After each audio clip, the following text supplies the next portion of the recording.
So I'm just out on my these horrible horseflies, absolute bitches. Sorry, but they are absolute bitches.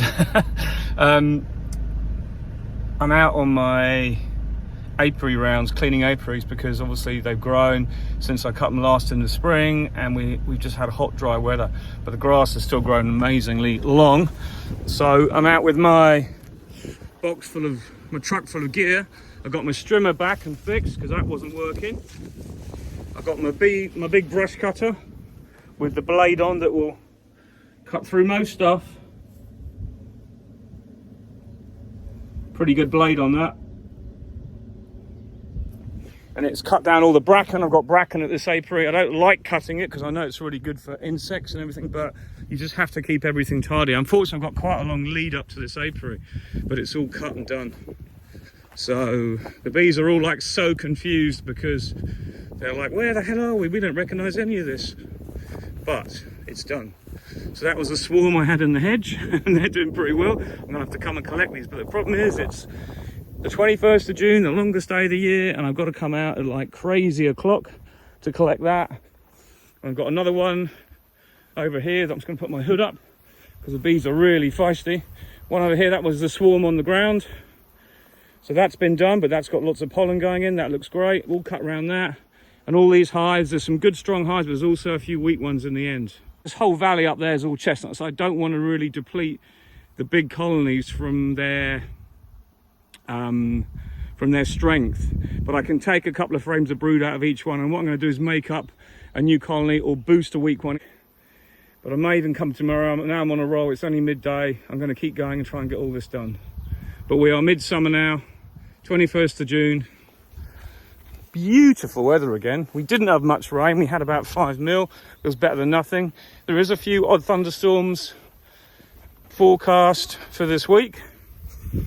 So, you know, fingers crossed. But I think we're going to have to take what we get the next 2 weeks. It is what it is. And that will be the end of it. That will be the end of the summer flow. It's not going to be that big, but I think there will be some stuff going in. So it's better than nothing.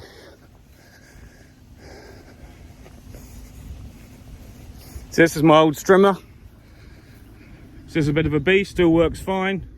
I've actually ordered a new one, but it's like everything at the moment. You can't get hold of anything, you can't order any new parts. The whole supply chain is completely screwed. So we'll just have to see when that turns up. I just hope this one keeps going, but if I can get through the next 3 days with it, I'm through the summer. Because really, once we've got this cut done, that's really it for the year. The grass has already slowed down because there's not much moisture. Even if it poured and poured and poured, it's lost that vigor. It's like our bees, they're not in swarm mode anymore. They've lost that swarminess. They'll still perform well, they'll bring in the summer crop, but they're going towards now that later time of the year where they're thinking about bringing stuff in for the winter and storing it and not risk leaving the colony. So let's go to the next apiary and get that done.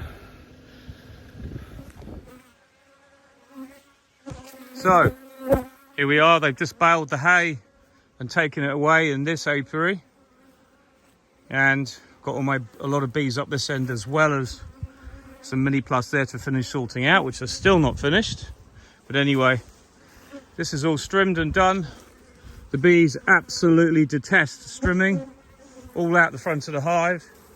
I don't know why, but they're not flying much. We've got good weather, the chestnuts all out, but you know, what else can you do? So these are looking nice. Some stuff to sort out. See, there's plenty of bramble in the hedges still to come. That bit of rain has helped.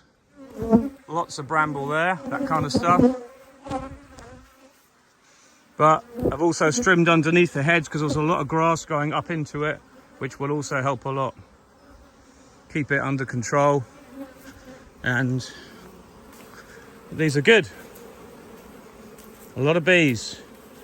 A bit of CBPV, chronic bee paralysis virus, but the colony's strong.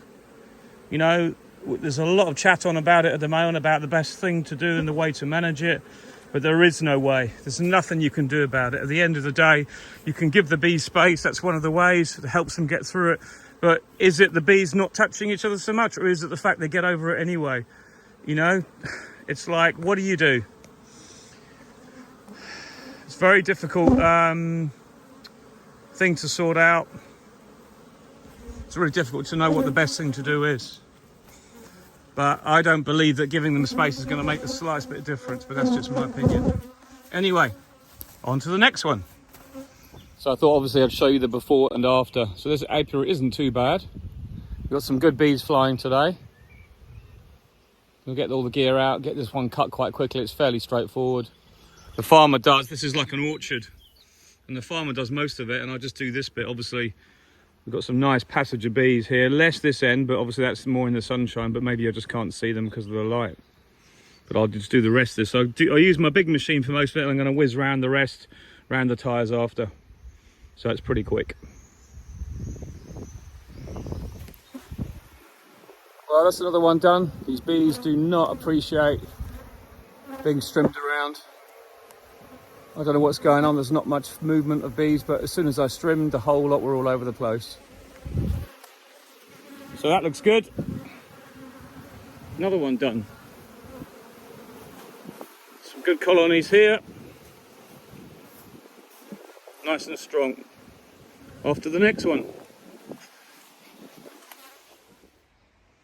At the next apiary, you can see this bracken is just going absolutely mental. It's a really wet area, this. So I'm going to have fun cutting all this back, but it'll be pretty quick. And I've got all these hives to look at as well, and there's a lot of work to do, but there's some good foraging there going on. So we'll have all this done pretty quick. Just going through the motions. It gets a bit dull after a while, but it has to be done. Lots to do. This is the strimmer cord I use. I've got one of these auto cut feeders.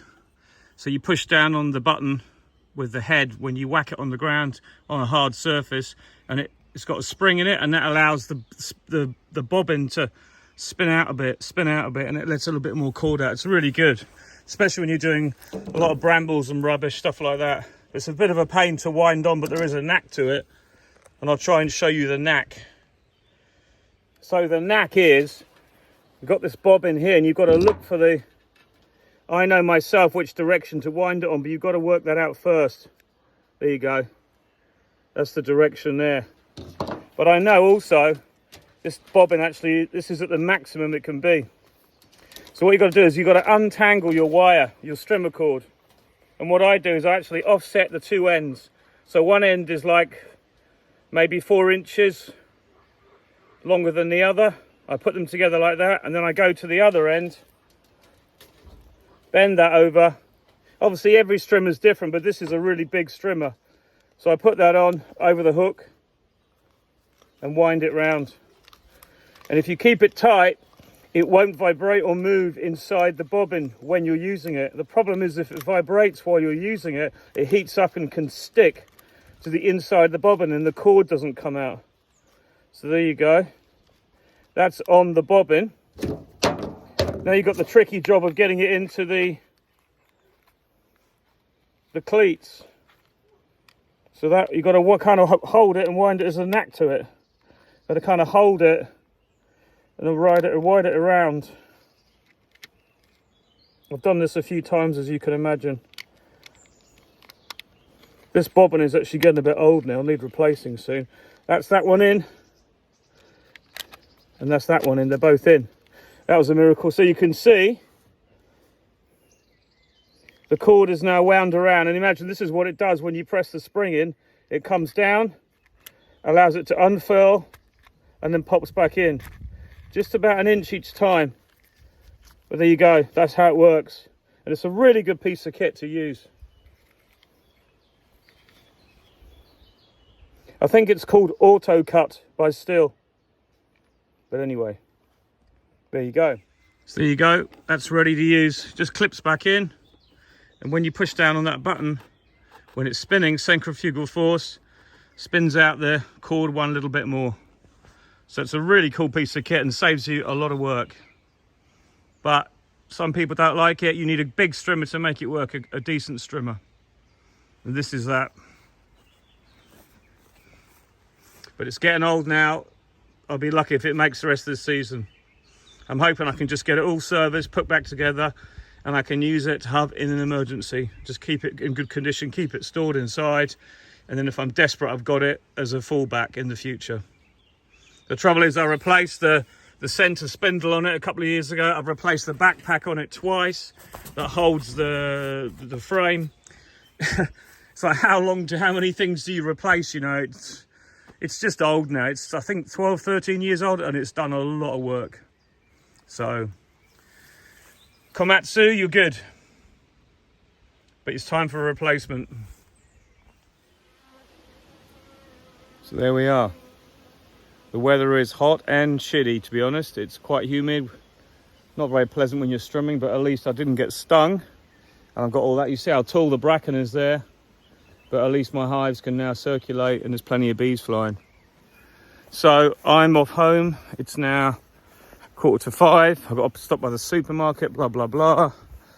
I'm a dad as well. All my kids are at home because they finished school and they all want stuff. Kids, whatever you're doing, have a good day. Speak soon. Bye.